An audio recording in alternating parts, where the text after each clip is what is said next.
harmonizing with nature. With over 4 decades of changing lives, your self-discovery archaeologist,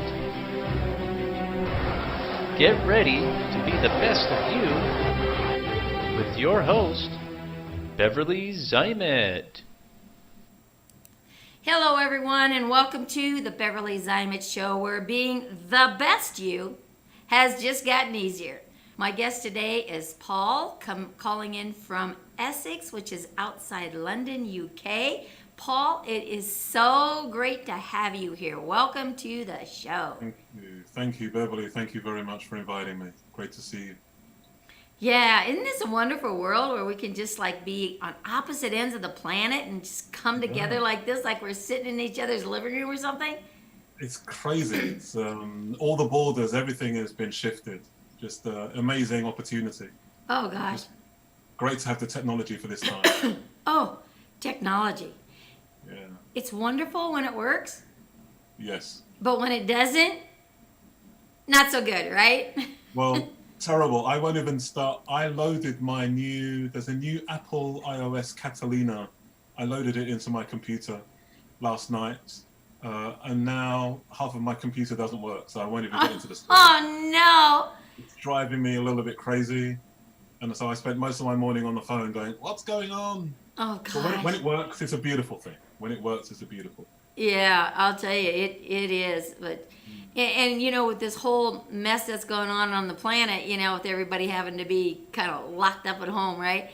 Yeah. It's been a godsend for sure, because it's really about the only way that a lot of us can interact, because True, you know, true. and so Imagine, but I've imagined it a little bit, but imagine life without it would be unlivable in a Right. sense. You know, this is a saving grace, isn't it? it is, it really is, and it just kind of helps the psyche, helps people to say, you know, I guess I'm not alone. And I mean, I can go back in time and before cell phones, you know, I can remember. I remember when this is a strange story, but in England, one of the iconic things people see is the red boxes, the telephone boxes. right. Well, people didn't have telephones in their houses. So I remember not having a telephone in my house, and my mother would send me to a red box with some coins to make phone calls to her friends. And then not only that, there would be other people from the community that we would queue for this red box. you know. Right. Imagine 4 streets and there was one mobile phone at one place. It was almost like that, you know. And you queued for the mobile phone, and then you passed it on to the next person, you know. Right. Now, you tell your kids that now, they laugh at you. Oh, Ridiculous. yeah, no They'll send you a kidding. text. We had a party line, right, where I grew up back in the Midwest, and I tell you, it's so funny because you could hear other people's rings, but sometimes, you know, there'd be people on, you'd go to pick up the phone, and you could hear other people talking, and oh my gosh, you'd get some of these neighbors that are so nosy, right? And they'd just pick up and they'd listen in all the time, you know? It's just like, those days, like, are so far removed. But Absolutely. when I was in Europe in '83, they had these, like, what they call little jetones, right? That you had to put in the phone for coins, right? And so I called my cousin. I was in Germany. He was stationed over there. So I called him to say, okay, where are you, so we can get, you know, hooked up. Well, over here in the States, when you used a payphone, that's what we called them, payphones instead of red boxes, right? You know, there'd be this little voice come in, put more coins in, right? Yes. Not over there. When your time was up, it was gone. You were gone. So, yeah. Well, we used to have so it used to go,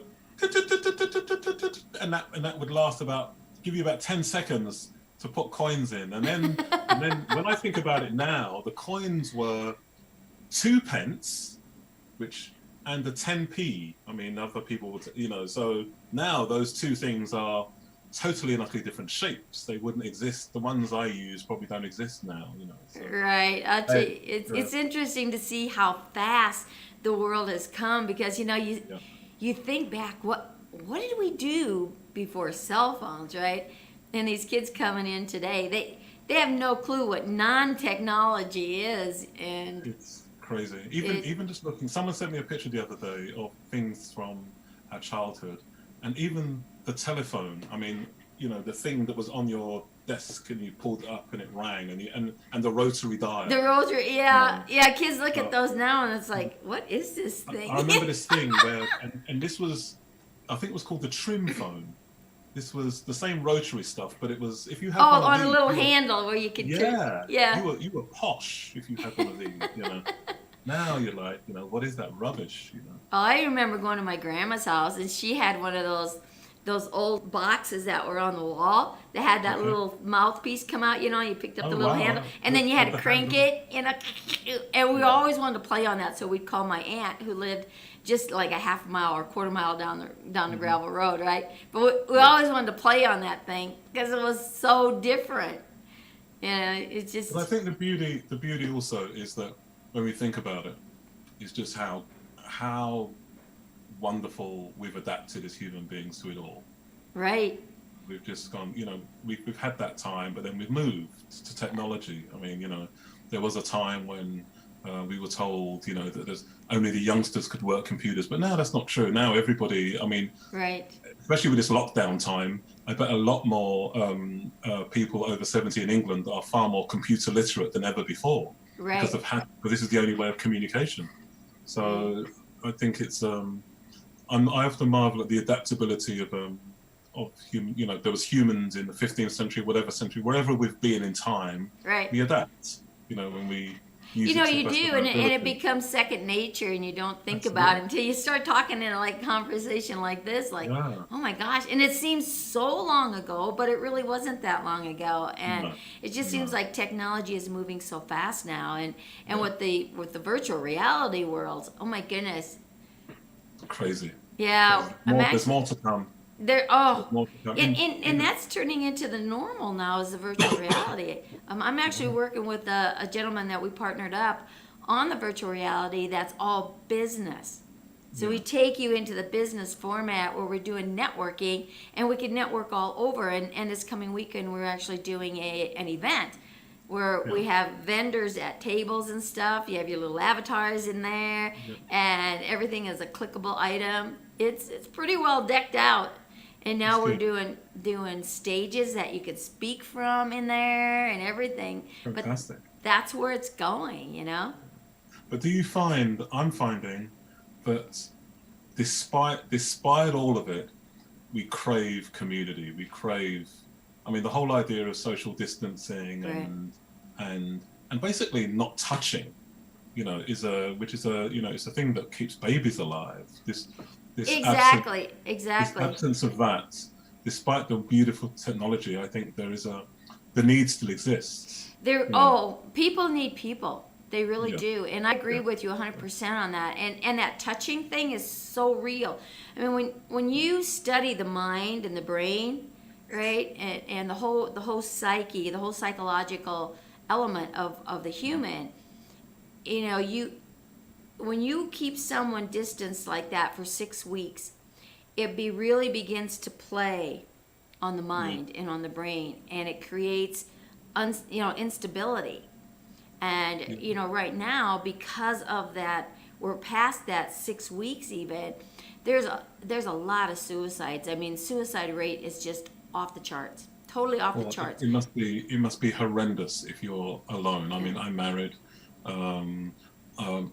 I had to be quarantined for self-isolation for 14 days. And so I did the 14 days, was in the hat, literally didn't go out.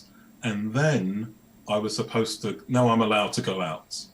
And I didn't go out for 3 days until 3 days later, because literally I was scared to go out. Yeah.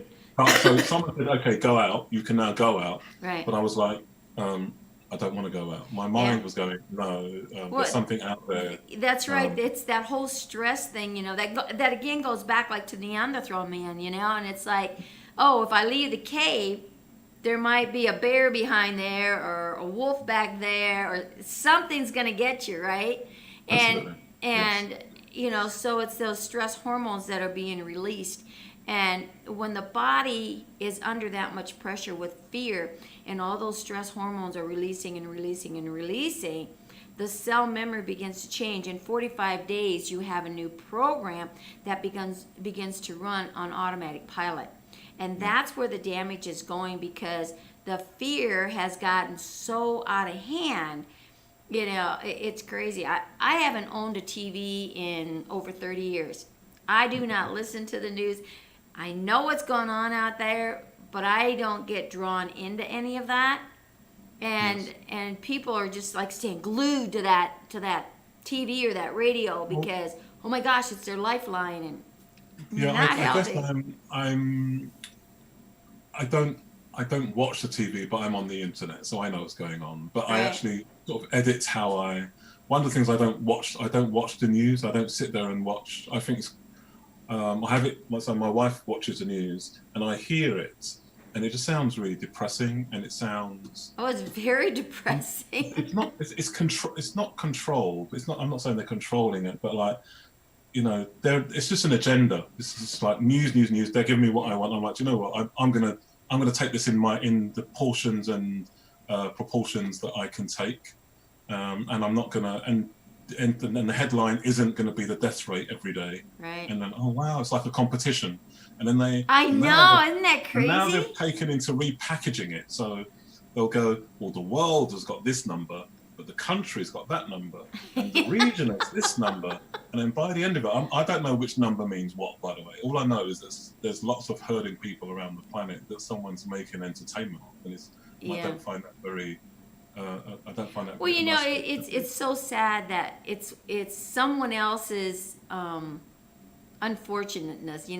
Misery sells. Murder sells, robbery sells. All that negative stuff is what sells out there, and it's like, whoa, this isn't the way it's supposed to be. Yeah. It's like you're right. It's like I don't know, a very long episode of Law and Order. Yeah. That's a good way to describe it.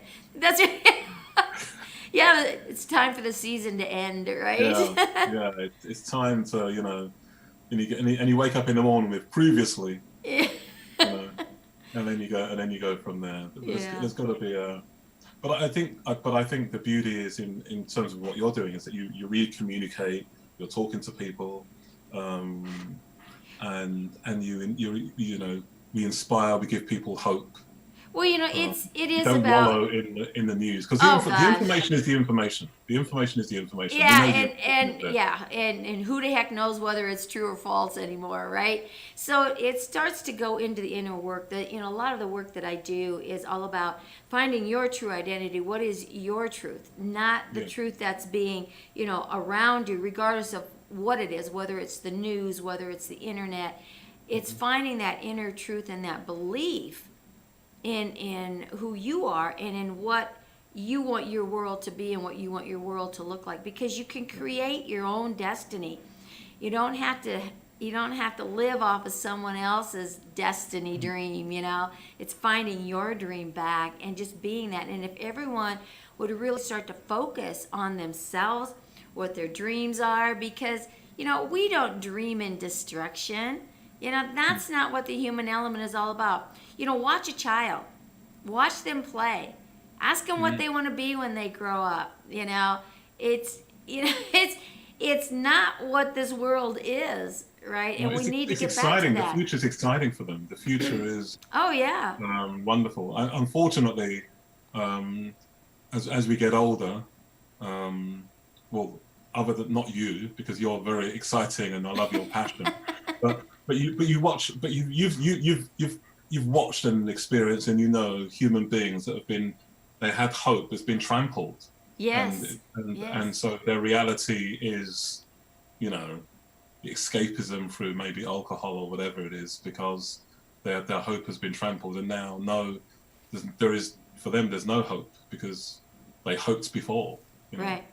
Which is a difficult thing to go through. It is, and it's to see the world. The recognizing that there is an issue, and being able to overcome it, you know, and then it's how do you? And so that's the big question. And there's Well, so that's much. how I came. That's how I came to encounter you. I was reading some of your stuff, was because that's what I wrote. I wrote a book about this. My book I wrote was a book about divorce. Oh, okay. It was about. Well, it wasn't about my divorce, but obviously that really informed it. Yeah. And my just total lack of hope, and I was stuck, and I called it divorce paralysis. I introduced myself to people. I'm married now, but I introduced myself to people by saying I was divorced for 17 years, and they go, really, you know, and I was literally, it was a block. I had hope, it got broken, and I didn't know how to get out of it. I existed.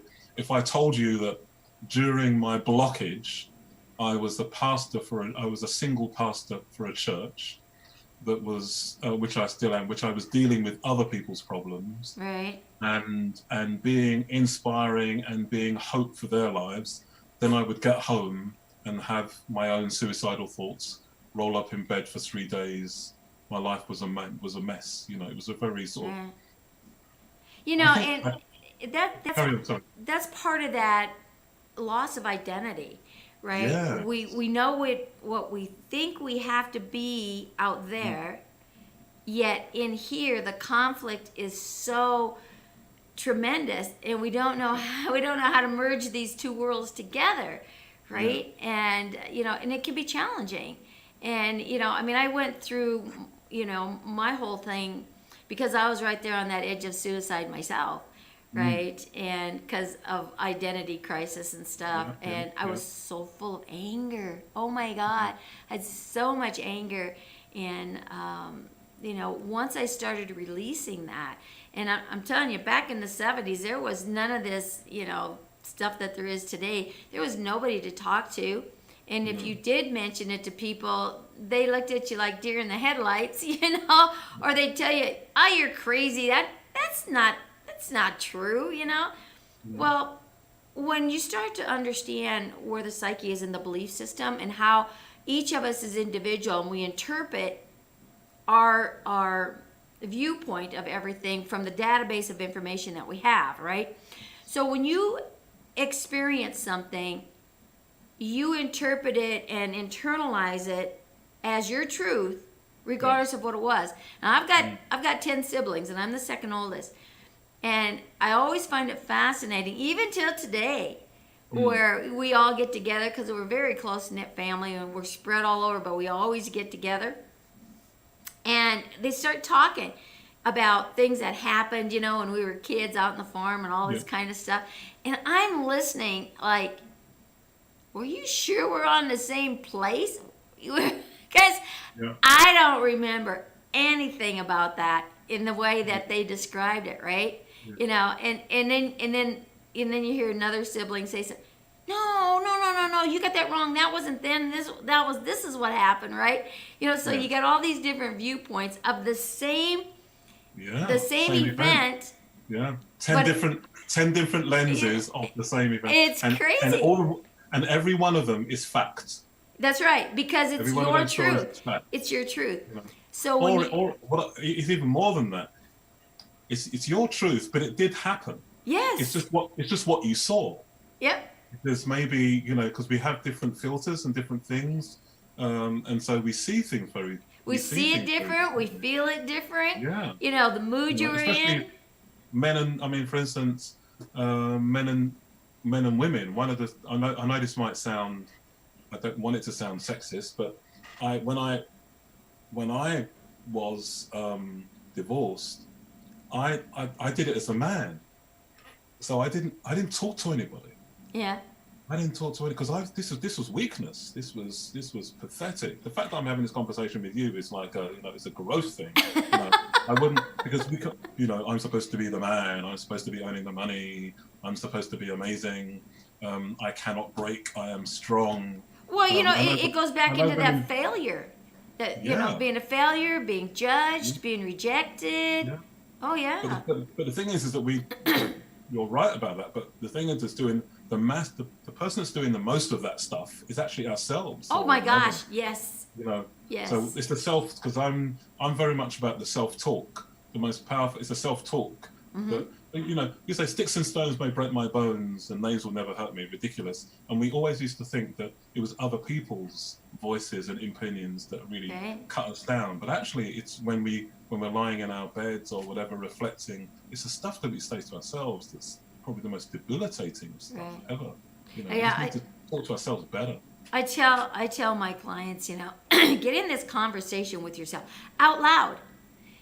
Get your thoughts out of your mouth and start listening to what you're saying your thoughts are, because when you say it, it's not the same as when you think it. It's so like at opposite ends of the spectrum, right? So talking to yourself is actually healing, you know, because I can remember growing up, oh, well, if you talk to yourself, you're going crazy, you know, they're going to haul you to the nut house, you know, it's like, you know what, if you don't talk out loud to yourself, you're going to head to the nut house because it's crazy. That's good. You know? That's good. So I read somewhere that it's what is it? It was talking about expression, that it's better to eat chocolate with friends than to eat cauliflower alone or something like that. It's more healthier, you know. So it's because this cold lack of expression just really doesn't work. But let me ask you a question. What do you think about this idea of about that we care so much, that our lives are so much defined by the opinions of other people, and then you suddenly find that when you're away from the people, you think, who am I? right. When everything has been formed by everybody else. You know, you've listened to everybody else, you people please. I'm talking about myself, we people please. And then when you come away, you go, actually, I didn't want to do any of that. I want to be me. Where's me? Yeah, it's like, what the heck did I do that for? Again, I don't want to do that. You want to break these old habits and stuff like that. But again, I think that's all a part of wanting to be accepted, to be a part of, to feel like you're not alone, right? Yeah. And I like this quote. I just love this. It doesn't matter what other people think of you. It matters what you think of you. Yes. So you can go out here, lie to the world. Just lie to the world. But stop lying to yourself. Yeah, right? that's true. And, you know, and also use this other little analogies, right? So really based on what you just said, because it's so true. We want to be in the environment of who we think they want us to be, whoever that they is out there, right? So we respond how we think they want us to. And to say no, oh my gosh, then we'll be totally rejected and never talked to again. Nobody's going to like you. Well, there's billions of people in the world, trust me, somebody's going to like you. You know, so when we do that, it's like we go to work. And so here's Paul. Paul goes to work. And he's this Paul at work, right? And everybody loves Paul at work, right? Yeah. Now Paul goes home. Now he's Paul in his house with his wife, if he has kids, you know, whatever. So he's that Paul. Yeah. And everybody's happy. And then Paul goes to his parents or his siblings, his cousins. He goes to a big reunion. Now he's this Paul. Yeah. Then Paul says, oh man, I need a break. I need to get away. I think I'll go on vacation. So he flies over to Spain. Okay? Nobody knows him there. So now Paul can be whatever he wants to be, right? Because nobody knows him. Yeah. So now we've got 4 different Pauls. Paul Which one of those makes you happy? Well, this is what happens. Paul gets home. He goes to his mailbox, and he's got this letter. It's like, oh, what is this? He opens it up, and it's an invitation to a party just for Paul. Oh, my gosh, he's all excited. They're doing a party for me. This is cool. He goes, he knocks on the door. He walks in, and all of a sudden, Paul sees people from work, from his vacation, from home, and from his family, his siblings and stuff, right? And who's Paul? Yes. Who's Paul? Paul's going to turn up today. Right? All of a sudden, Paul says, you know, I've been a little bit under the weather, and I'm not really feeling good, and I don't, you know, I might be contagious. I don't want to get you guys sick. I'll see you later, right? Yeah. And so he leaves. But when you become Paul, just Paul, the true identity of who you are, It doesn't matter where Paul is. He's Yes. being true to himself. Or it's or the other the strange thing is when you have those worlds collide, as you just described, is that someone says something about you, Uh-huh. and then someone from the other world say, that's not the Paul I know. Yeah, you've heard that. Yeah, that's true. That's not the Oh, reaction. that can't be. That's not the Paul I know, right? Yeah, and then you're thinking, yeah, that was me, and then and maybe all of them. There's aspects of the real Paul in all of them, and you've sold yourself short in all these different areas. Right. Go from there. Right. But I don't know whether you agree with this, but I came up with something for myself which was quite healing. So there's a movie, a Spike Lee movie, I think it's called Do the Right Thing. And there's a guy that walks around, we're talking about technology, and he walks around with a beatbox. Okay.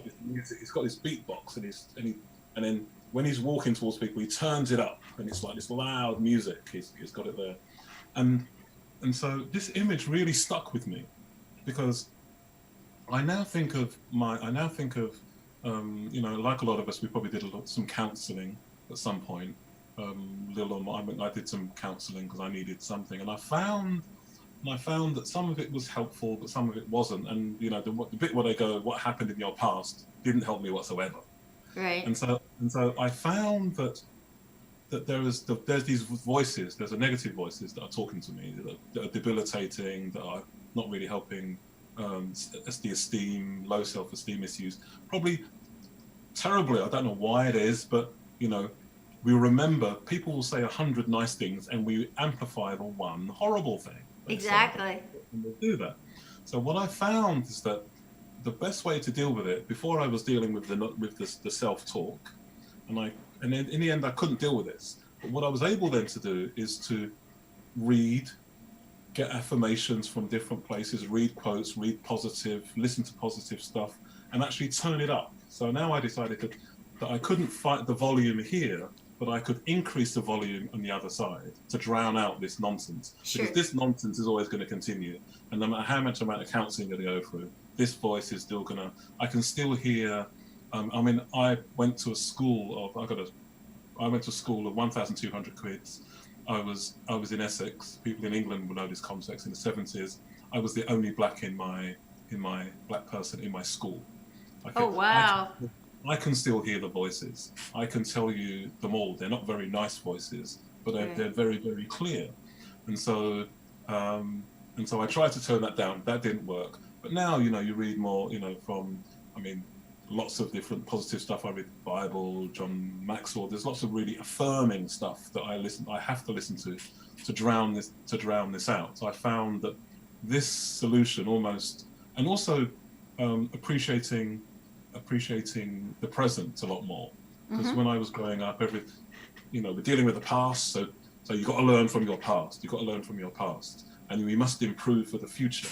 And in between those two spaces, I never really got to understand. I never got to appreciate now for a long time. Right.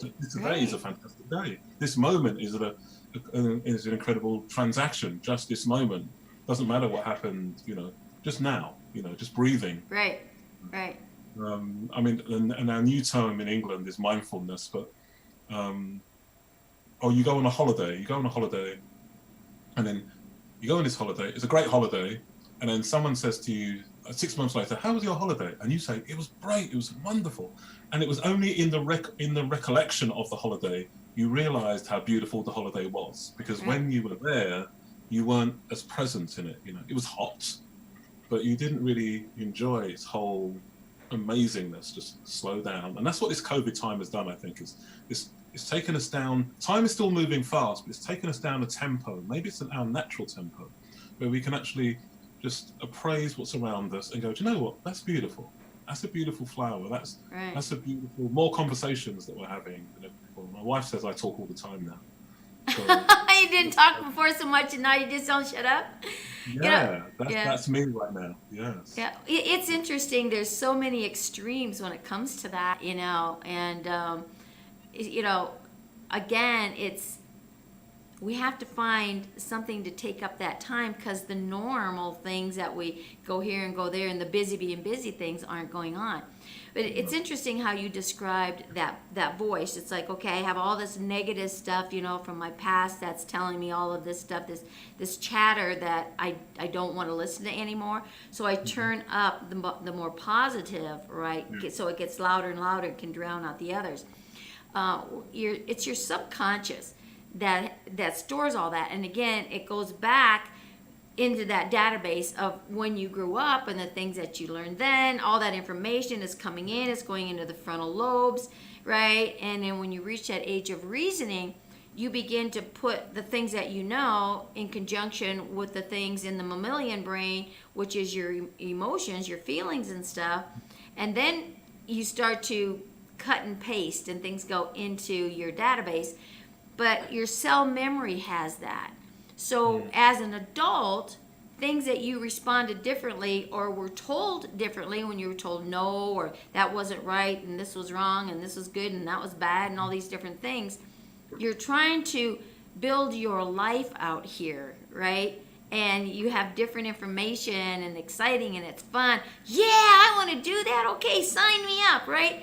And then all of a sudden you have buyer's remorse when you get by yourself because of the old program. So you have your subconscious saying, you really can't do that. Why? Because remember way back when you were 7 years old, this happened and all this chatter, blah, blah, blah, blah, blah, blah, blah, blah, blah, blah, and you say, no, but I want to do it. You can't. Yes, I can. No, I can't. Yes, I can. No, I can't. Well, the subconscious always wins out. It always does, right? And then we make excuses. So that's where the reprogramming comes. So, right. So I've got this weird thing that goes on, and I get upset. By it. There's I forgot the name of the book. There's a book called Captivating and Wild at Heart, and it's basically a journey to God, told through gender. John Stanbridge and his wife writes this book. So he writes it, his wife writes it, and so it talks about the fact that, it talks about gender, and I'll give you an example from a male perspective. So what happens, it says that a father is out with his 7-year-old son, and he's out with his son, and his son is in the park, and he's on the swing. And he's on the swing, and the son is going to jump off the swing. Okay? So he calls for the attention of his father just before he's about to jump off the swing. And he goes to his father, Dad, watch this. And they say that the next reaction of the father determines the character of the man. Right. If the father goes, go on, son, you can do it. Even if he jumps off and he breaks his leg, it doesn't even matter if he breaks his leg. Right. It means that he feels affirmed, he feels that he can go for it, he feels that he's, just exhilarated, he feels he can take risks, he feels he can be achiever. But this is what happened. My brother and I talk about. This is what happened to me and my brother. My father wasn't around. My mother was around. And we used to go, Mum, watch this. And she used to say, Paul, slow down the swing and step off the swing. And that story is... Sure, impacts everything that you do. I don't take chances. Yeah.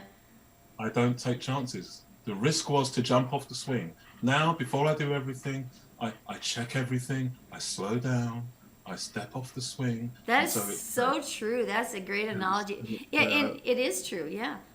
So it really informed, but it's informed. So me and my brother were talking about the fact that we didn't like this one, and we want to go for it, but while we're trying, we do go for it, but we still have this swing thing in our it's crazy how things like that impact us that we don't realize, and it's great that you really brought that up and understood it.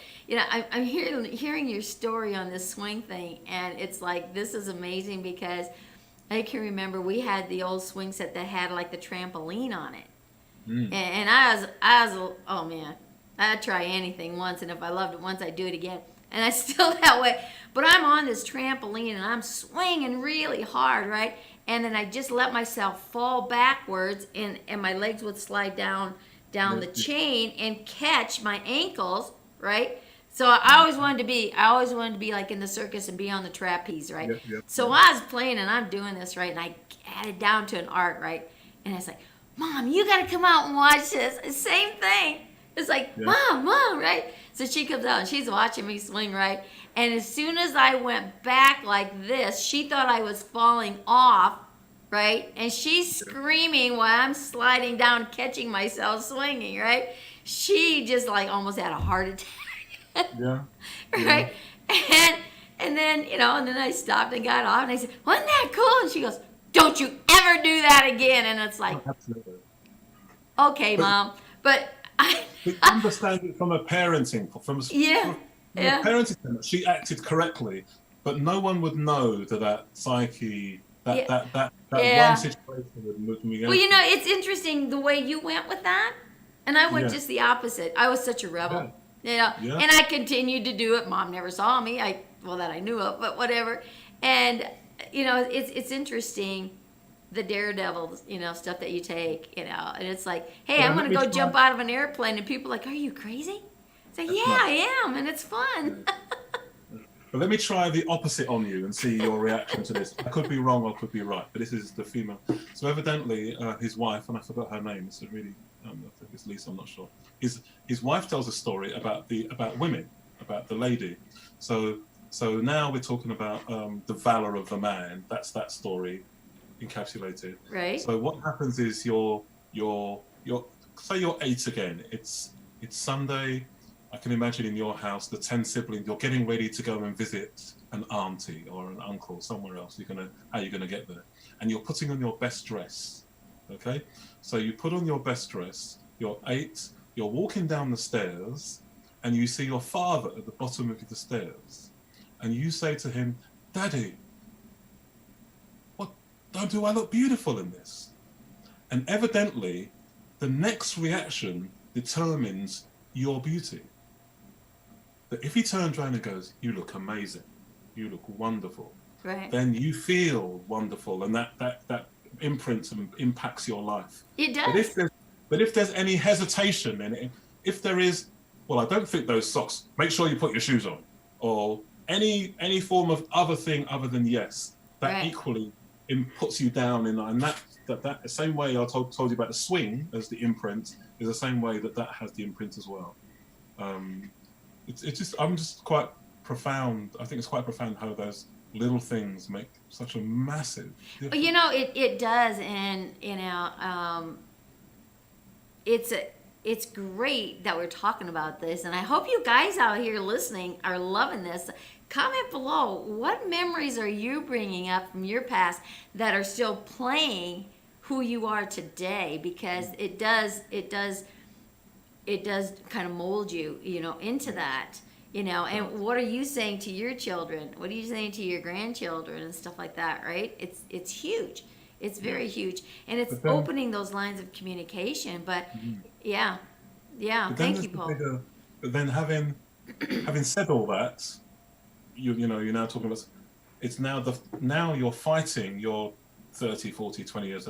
Those messages were wrong, or they don't help you. Right. And it's how you unwire them to give you a positive mindset. Right. Because you're always fighting against this, I speak English, I speak English because I was brought up in an English culture. And so you always have to break the language, this negative language, which is quite powerful. Oh, it is. It is, because we live in this. Yeah, we live in this negative world. Like, really, it's interesting when you're talking about that. And I grew up as a tomboy. I was on a farm, right? I grew up as a tomboy because I was a little daredevil from day one, and I'm still a rebel. That's just my personality. But I was my dad's son. I was second oldest, right? I was my dad's son until my brother came along. So it was my sister, and then it was me. Yeah. And then a year later, I had a brother come on, and then another brother come on. Well, so I still had that like that year up for Yeah. for a while, Yeah. and I followed my dad like a shadow. Yeah. Right? I did anything and everything. I could outshoot, outride, outfight, you name it. And I was always proving something. You know, it's like I always had to prove something. And when my brother, you know, got old enough, now he's the shadow, and it's like all of a sudden I was chopped liver. You know, this is my interpretations, right? And so I fought for that even into my 30s. Right now I'm married, I got 3 kids, and I still have not accepted myself as being female, as being a woman, because I was still trying to prove to my dad that I was his son. Yeah. And when that realization came into my life, oh my God.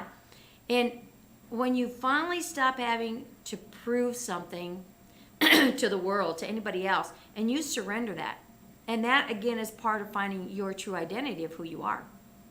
It was crazy. I had some physical things go on in my body because of that conflict. That fight was so strong. I was in a man's business, you know. I had my own business selling sandpaper to body shops, you know, and so I was dealing with men all the time. It was not a profession that women were in. It just wasn't. But I was there, and I tell you, I was making my mark. And it's still a legacy that goes on here in the Denver area. You know, here's this little 5-foot girl driving around in this big purple truck, literally, full of sandpaper and everything else, you know, calling on shops. And so my name is still known here. Yes. And when oh God, I think it was like 85 or 86 when this health thing started happening. But when I realized what it was coming from, and I didn't have to prove anything anymore. Didn't have to prove anything to my dad, to anybody. Yes. This whole weight just lifted. You know, so it's recognizing those things. But it's incredible going to. I'm not an expert in this area at all, but it's incredible how your body tells you what's going on. Oh my gosh, you know, it's going to catch up with you sooner or later. And those are all wake-up calls, right? Yeah. So Yeah. I actually wrote the book on it. See? Oh, okay. It's called The Power Formula. And you talked about rewiring, reprogramming. This little book has a reprogramming. It talks about the mind and the subconscious and the conscious. So there's a lot of science in that book around what goes on. But I've developed over the years a little technique that I call the rah-rah system. So like rather than shutting off this noise and turning this one up, is actually eliminating. So you have an emotion, but it's the feeling that ignites the emotion to get bigger and stronger and bigger and stronger. It's that feeling. Feeling and emotions are not the same thing. So when you can recognize, here's an issue, here's something that I want to change, and it's in your cell memory as your truth, So you've got to acknowledge that, okay, that's my truth. And when you can talk to the subconscious as like a child, so when it comes up, rather than conflicting, say, we're not going to do that anymore. We're going to do this and do that. And the subconscious, oh, no, we're not. Yes, we are. No, we're not. So you got this head talk going on, all this noise. You just say, you're right. You know, subconscious, you're right. Right? That's true. It just takes all the energy away from it. Now it's like a little child, I swear, you know, it really is. It's like this little child, you know, and it's okay, let's have a serious talk here, subconscious, about this situation. Now that you said they were right, and the subconscious says, okay. So remember way back when this happened? Oh yeah, I remember that.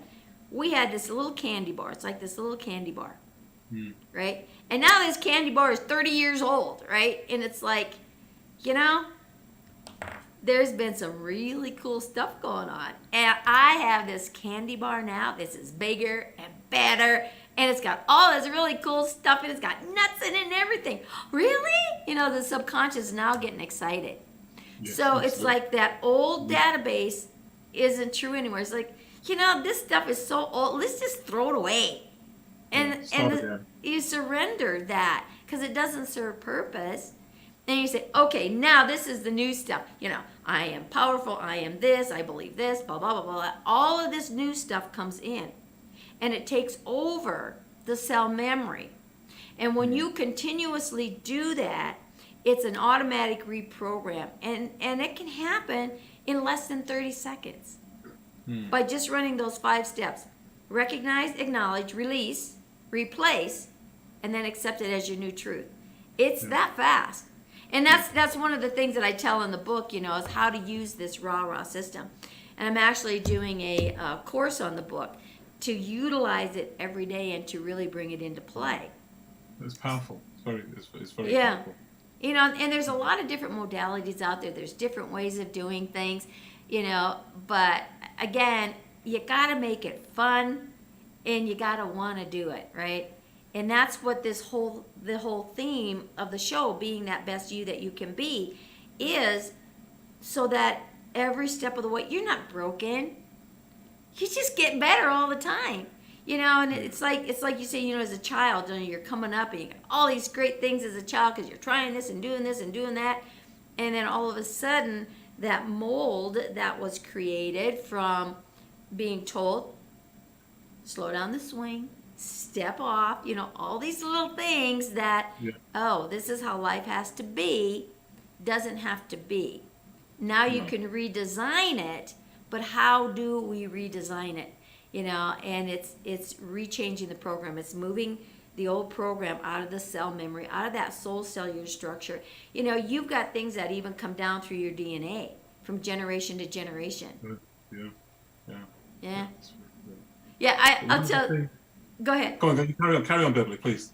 So I was going to just share this little story that I heard, a couple months ago about genetic things, right? Is the daughter comes in, she's watching her mom put this ham in the oven. It was Thanksgiving, right? So they had this big ham, right? And she's going to put it in the pan and stick it in the oven. And she slices each of the ends off, right? And then sticks it in the pan, puts it in the oven. And a little girl, she's like 12, she goes, Mom, how come you cut the ends off? She goes, oh. I don't know. That's what Mom did. Well, let's go ask Mom how come she did it, right? So she goes ask Grandma. She goes, Grandma, how come you cut the ends of the ham off when you put it in the oven? And then Grandma's sitting there thinking like, I don't know, but you know what? I remember my mom did that. Now great-grandma's alive, right? So now the great-granddaughter at 12 goes and talks to great-grandma. Grandma, why did you cut the ends of the ham off before you stick it in the oven? And she goes, oh, that was easy. The pan was too small, so I had to cut the ends off so it'd fit. You know? So do you see how things just... just come down from habit. You know, and life is that way. That's so true. We lose we do the habit, but we lose the definition. Right. So how many things are going on in your cell memory that you're responding to is because it was just to make it fit in the pan. Right? To make us fit in this group of people, to make us fit in. Really? Isn't that silly? But it just becomes that habitual thing. We are creatures of habit. How many times do you find your mind going somewhere else and you're headed down the road that you usually travel to go from point A to point B? So like say from home to work, right? And now you're thinking about something else, but you're not really going to work because you were going to go to the store on the other side of Essex or whatever, right? You know, and you needed to make a turn that you didn't because you were thinking about something else, and all of a sudden you find yourself sitting in front of the office and you're like, what the heck am I doing here, right? Yeah. Because we're creatures of habit. Within all that, but aren't we also people of community? So my thing, I'm going to probably show you, I did have my book here, but I don't know where it is. Anyway, we'll show, here it is. That's my book, Picking Up the Pieces. Nice. But the thing the ethos of it was, and I love your take on this, is that at the beginning I kept thinking about, everything was about reading books about all these books behind me are leadership books and personal growth books and personal development. Uh-huh. And then I came to this place where I could read 100 books, and I don't think I could develop as fast as the information they're trying to give me. But actually, my true development came when I gave to the planet. The true development is actually having this conversation here with you, and in that, the swapping of ideas and talking, and we'll have this moment, but then we'll go away and we'll think about this moment. And you know what? That story you told about the ham is really, I'm going to remember that story, and that's going to be part of my thinking or whatever. But in community, I think that in the community we learn more, and in a community of support, we actually feel safer more, rather than let's read the books and let's go out there and individually be more stronger. When I think that we feel stronger when we see a contribution in others, the same way that it's passed down, this habit is passed down. It's the same way that you have your clients, you're in a group, and the transformation comes when you see the change in your clients, that you see that in communicating the information, it works because it's changed someone's life, and then it changes your life equally because of the impact of what you say. Exactly. Rather than just it being, I wrote a book or I did a course or I did whatever. It must be about the transformation in others that makes it beautiful. Well, it does, and again, information is great. Knowledge is priceless. But knowledge is useless unless you put it into action. So you can have all the knowledge in the world, but if you don't put it into action, what good is that knowledge? And I think this is where the barriers, where I've seen it in a lot of my clients, and even in family members and just people that I interact with. I'm a people watcher. Always have been, right? And so it's taking that information and putting it into your day-to-day life. That's where the changes really happen.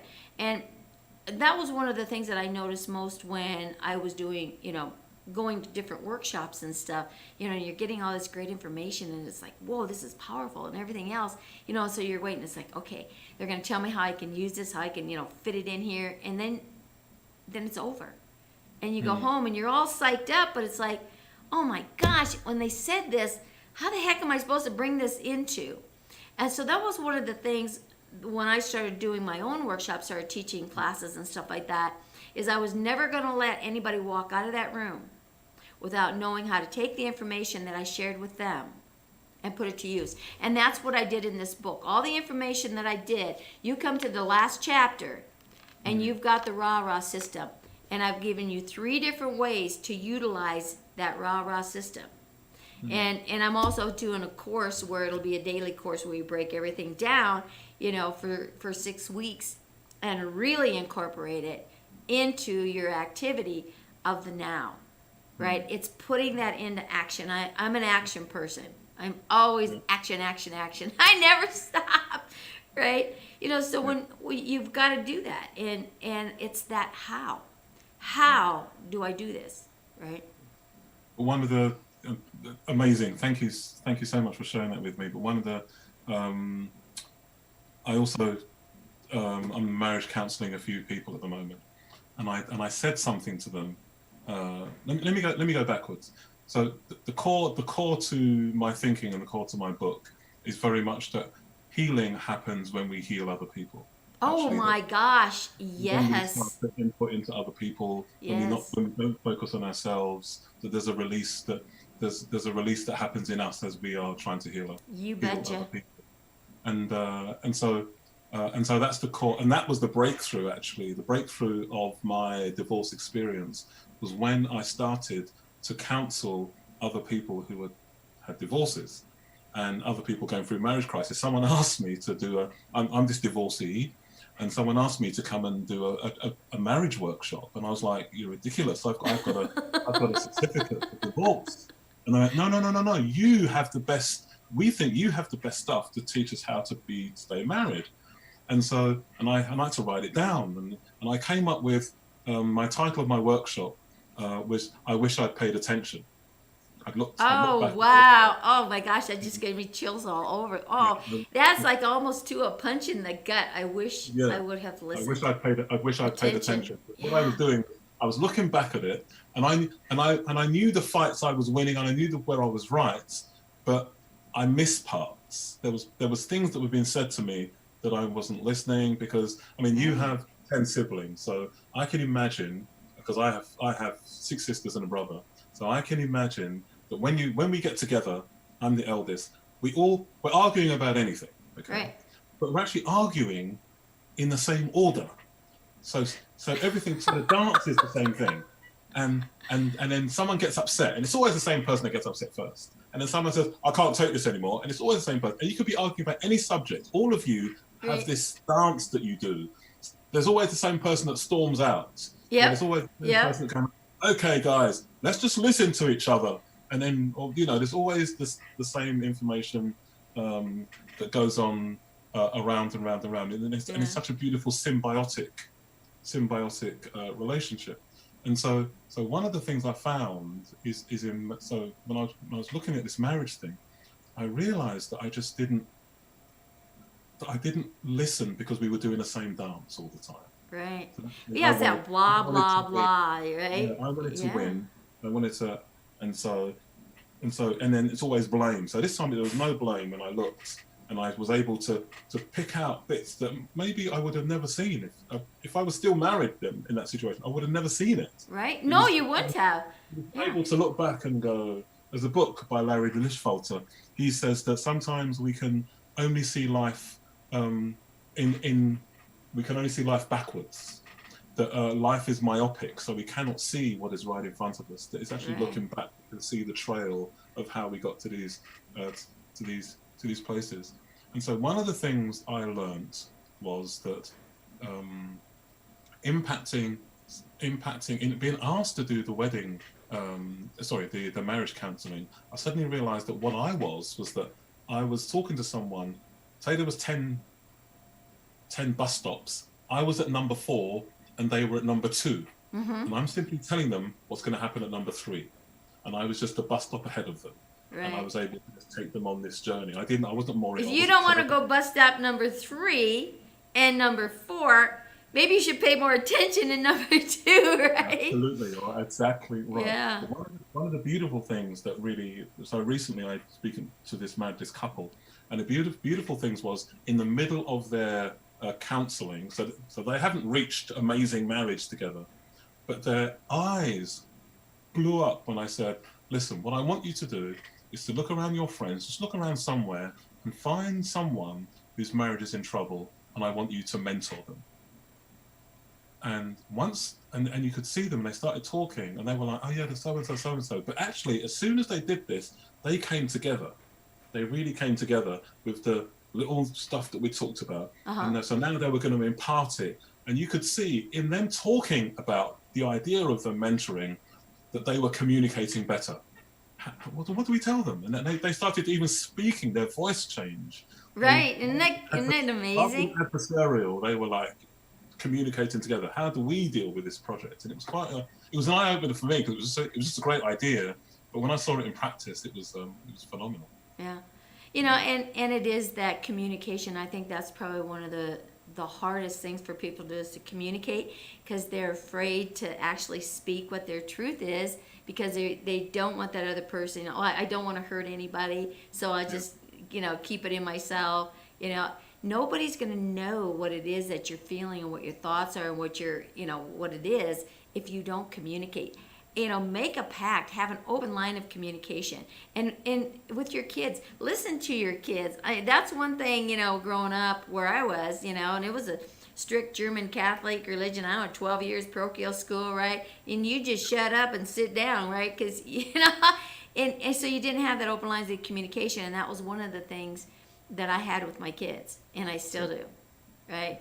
And sometimes it's not a pretty conversation you have to have, but I can remember my kids, it's like they do something, it's like, all right, to the table. And oh God, Mom, no, not the talk.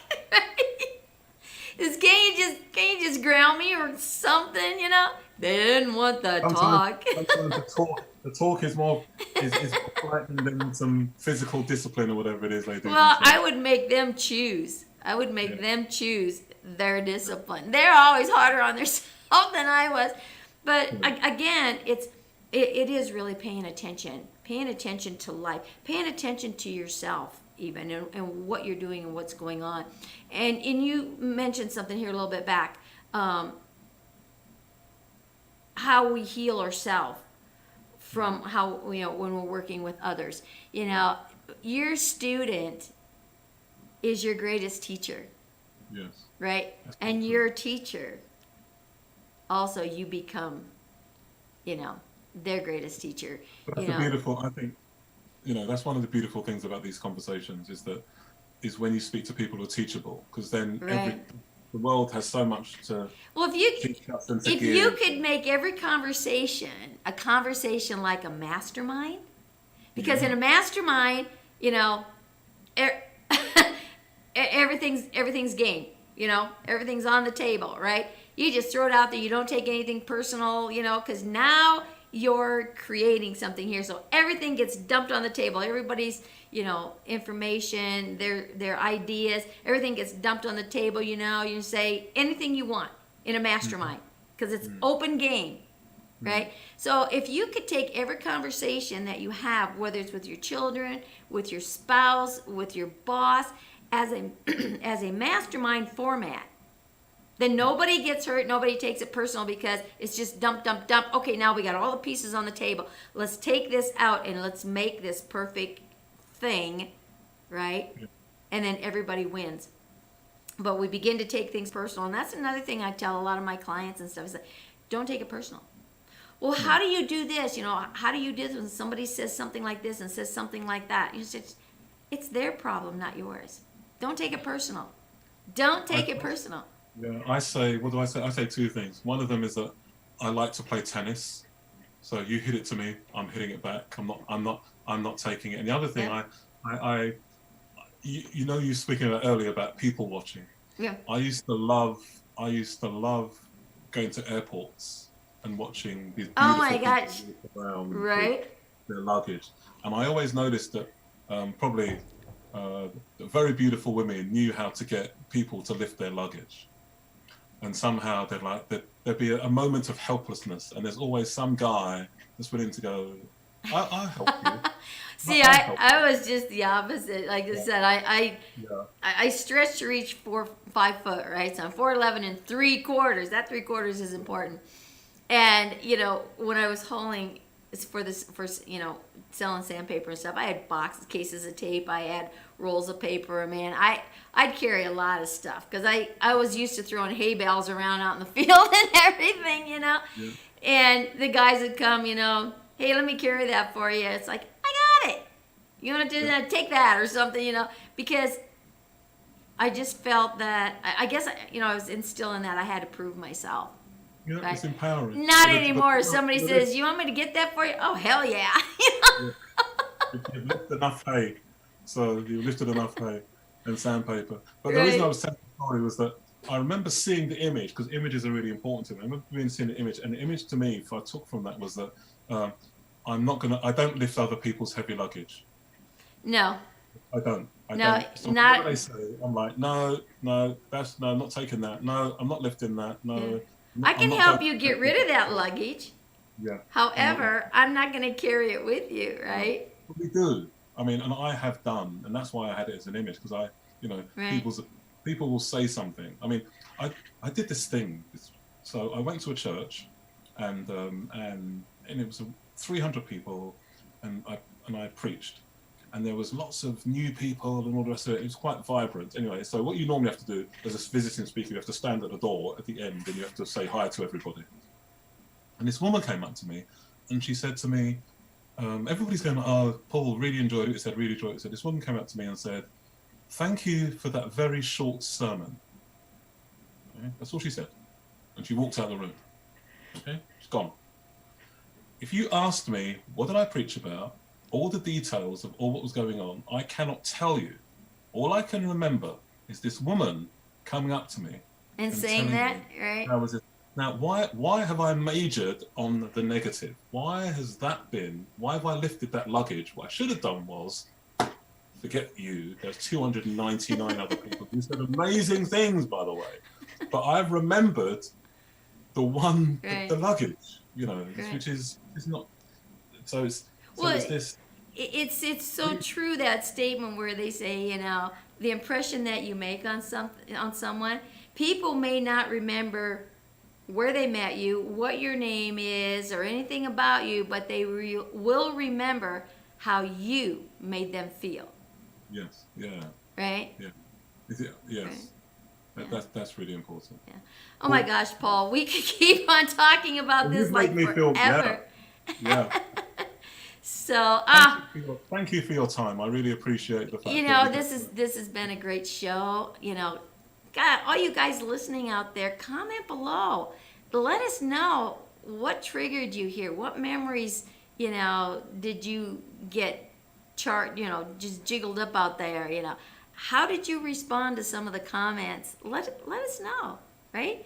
Reach out to either one of us if there's something that you feel that we can help you with. That's what we're here for. That's what you're here for. And that's why the meaning of this show, being that best you that you can be.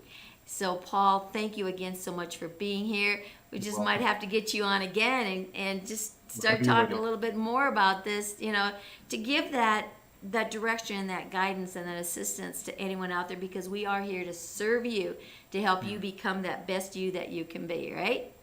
Absolutely. All right. Thank you. You're so welcome. You're so welcome. Go out there, be that best you that you can be, everybody. Paul, you and I, let's go be the best we that we can be. And we'll see you guys on the next show.